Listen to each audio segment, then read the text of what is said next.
kita berdoa. Mari kita berdoa. Tuhan Yesus yang baik, terima kasih Tuhan karena pada pagi hari ini Engkau telah memberkati kami sehingga kami dapat beribadah kembali di hadapan-Mu Tuhan.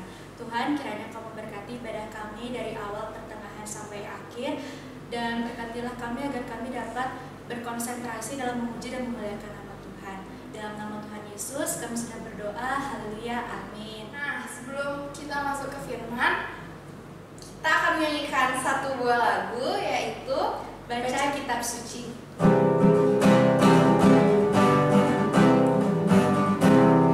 Baca kitab suci, doa tiap hari, doa tiap hari, doa tiap hari.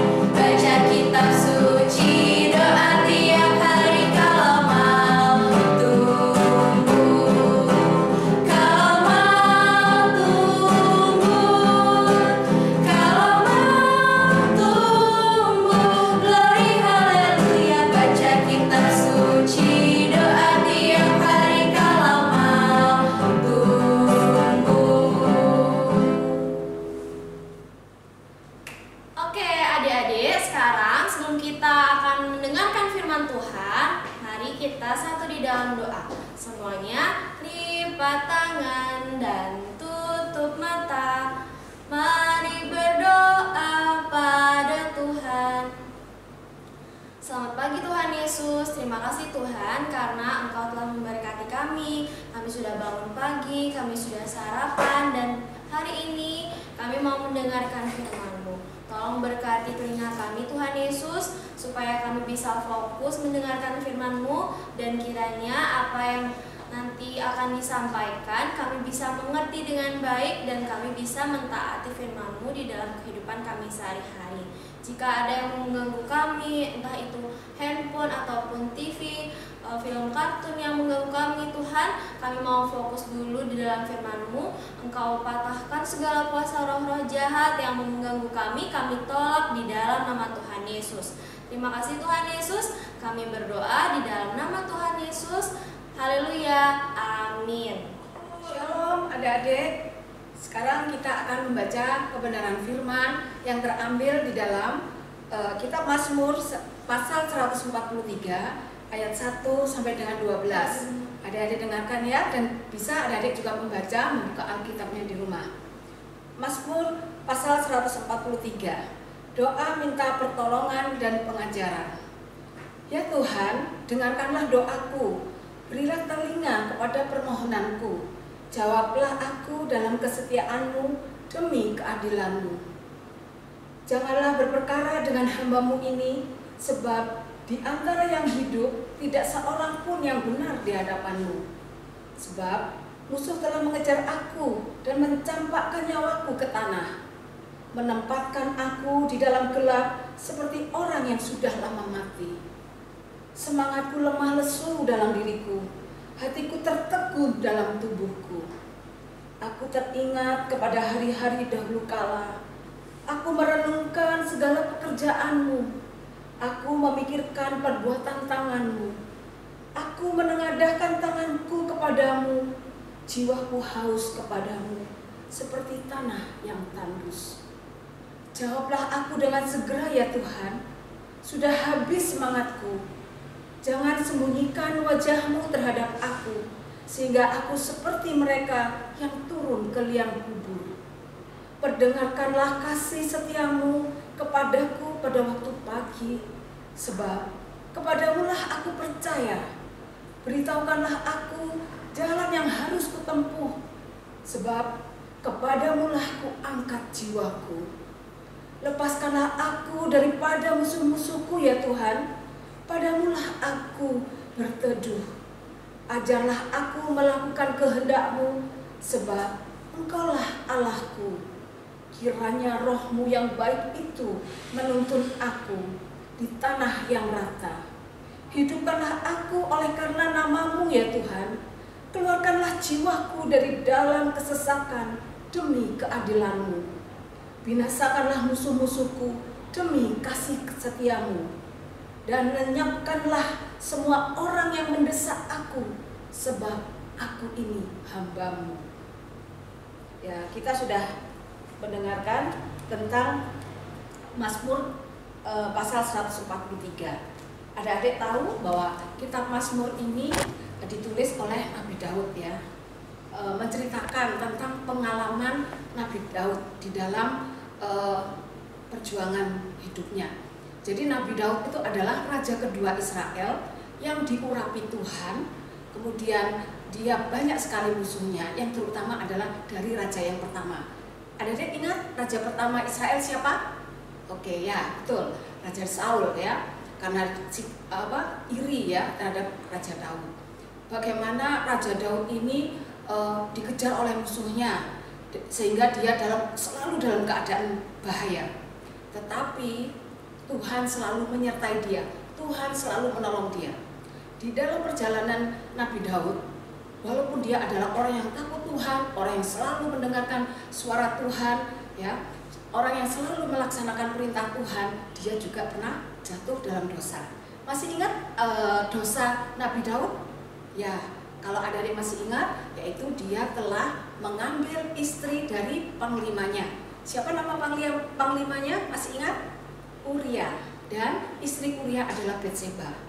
Pada waktu dia mengambil istri dari Uria ini, ya, yang bernama Betseba, dia secara tidak langsung telah memerintahkan supaya Uria terbunuh di dalam perang. Apakah Tuhan itu diam aja? Tuhan itu adalah Allah yang penuh dengan kasih dan keadilan. Tuhan marah kepada siapa? Kepada Nabi Daud.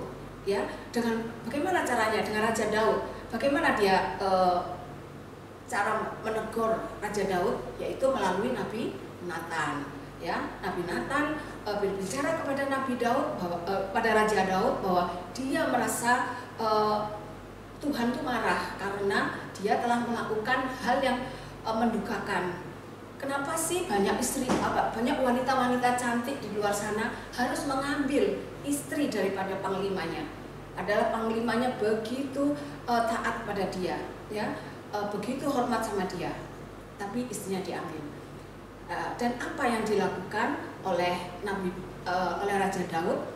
Saat itu dia sadar bahwa dia telah bersalah dan dia berdoa di hadapan Tuhan. Dia memohon ampun pada Tuhan dan dia berkata, Tuhan, biarlah Tuhan saja yang menghukum aku, jangan manusia yang menghukum aku, karena hukuman Tuhan itu lebih adil.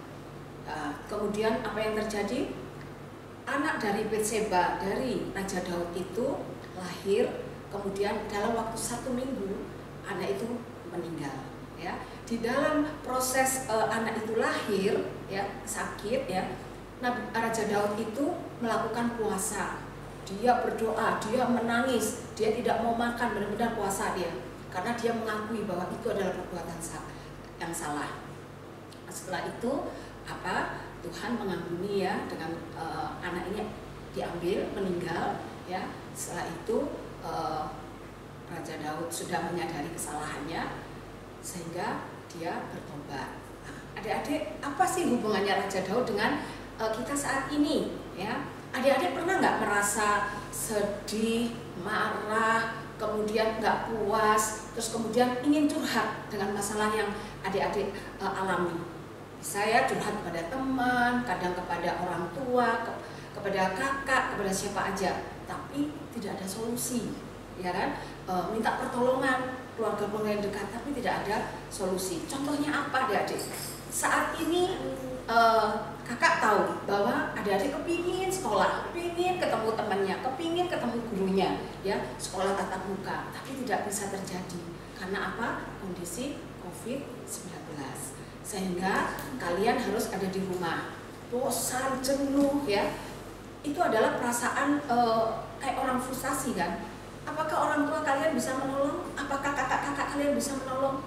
Tidak ada yang bisa menolong. Kecuali apa? Kita minta tolong pada Tuhan, minta kekuatan kepada Tuhan melalui Roh Kudus ya. Jadi kita tetap taat. Apa yang kita taati? Kalau ada pelajaran online, kalian harus belajar, nggak boleh pergi kemana-mana, nggak mengikuti pelajaran, harus tetap. Kemudian kalau ada tugas-tugas harus dilakukan, ya. Kemudian kita harus apa yang diperintahkan oleh pemerintah Indonesia, ada 3M, sekarang jadi 5M. Siapa yang tahu? Yang pertama apa? Ada yang tahu kakak? Memakai masker, kemudian mencuci tangan, kemudian menjaga jarak. Sekarang ada tambahan 2M itu apa ya? Membatasi apa? Mobilitas. Artinya kita tuh jangan jalan-jalan aja, itu dikurangi. Terus menghindari apa? Menghindari kerumunan. Kalau menjaga jarak itu kan misalnya kita ada di rumah, jarak dengan orang tua harus 1 meter, itu menjaga jarak. Kalau menghindari kerumunan, misalnya kita mau ke toko nih, mau beli sesuatu, toko tuh banyak orang berkerumun, jangan tambah dateng gitu ya, kemudian berkerumun, kita harus menghindari kerumunan, itu ya. Jadi kita harus minta pertolongan Tuhan, kita harus mempunyai pengharapan untuk pertolongan Tuhan dan memohon tuntunan ya dari Tuhan apa yang harus kita lakukan.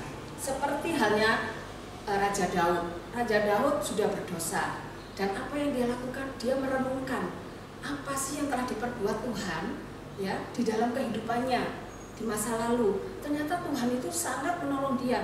Dia sudah mau dibunuh, dia terhindar dari pembunuhan. Dia menang di dalam peperangan. Itu kan Tuhan menolong Raja Daud. Dia melihat kebaikan Tuhan. Sehingga kalau dia dihukum saat ini memang dia harus menerima hukuman karena dia bersalah dan dia terus memohon tuntunan daripada Tuhan agar hidupnya ini berkenan di hadapan Tuhan dan bisa melakukan apa yang dikehendaki oleh Tuhan.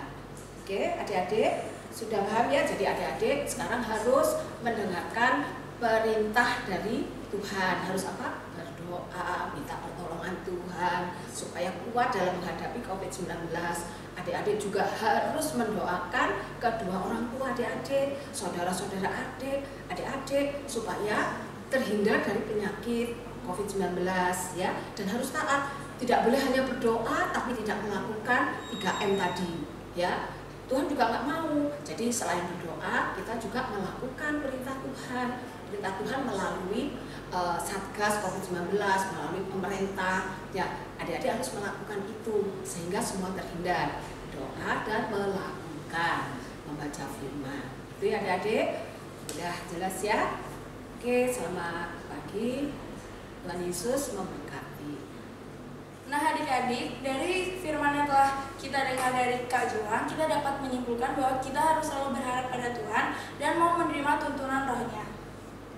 Nah, ayat hafalan untuk minggu ini terdapat dalam Mazmur 143 ayat 10. Ajarlah aku melakukan kehendak-Mu, sebab Engkaulah Allahku. Kiranya Roh-Mu yang baik itu menuntun aku di tanah yang rata. Oke adik-adik, kita sekarang boleh menyiapkan persembahan kita masing-masing di rumah ya. Kita juga akan menyanyikan lagu Burung Pipit. Burung pipit tidak menabur, tapi Tuhan beri makan. Bunga bakung tidak meminta, tapi Tuhan dandani. Terlebih aku, anak-anaknya, pasti Tuhan pelihara. Terlebih aku, anak-anaknya, pasti Tuhan berkati. Burung pipit tidak menabur, tapi Tuhan beri makan. Bunga bakung tidak meminta, tapi Tuhan dandani. Terlebih aku, anak-anaknya, pasti Tuhan pelihara. Terlebih aku, anak-anaknya, pasti Tuhan dandani. Nah, sekarang kita akan doa persembahan penutup. Adik-adik, silakan lipat tangannya, tutup matanya. Mari kita berdoa. Tuhan Yesus yang baik, saat ini kami telah mengumpulkan sedikit persembahan ya Tuhan. Kiranya persembahan ini dapat Kau gunakan untuk pelebaran kerajaan-Mu ya Tuhan. Ya Tuhan, kiranya juga Engkau berkati segala pekerjaan orang tua kami ya Tuhan. Dan juga Kau berkati mereka dalam setiap langkah kehidupan mereka ya Tuhan. Ya Tuhan, saat ini kami juga telah mendengarkan sedikit firman-Mu ya Tuhan, dan saat ini kami akan kembali ke aktivitas kami masing-masing ya Tuhan. Ya Tuhan, kiranya firman yang telah kami dengar itu ya Tuhan dapat menjadi pedoman dan pembelajaran bagi kami di kehidupan ya Tuhan. Dalam Tuhan Yesus kami berdoa, haleluya, amin. Nah adik-adik, untuk menutup ibadah kita akan menyanyikan satu lagu penutup, yaitu Kumaha Cinta Yesus.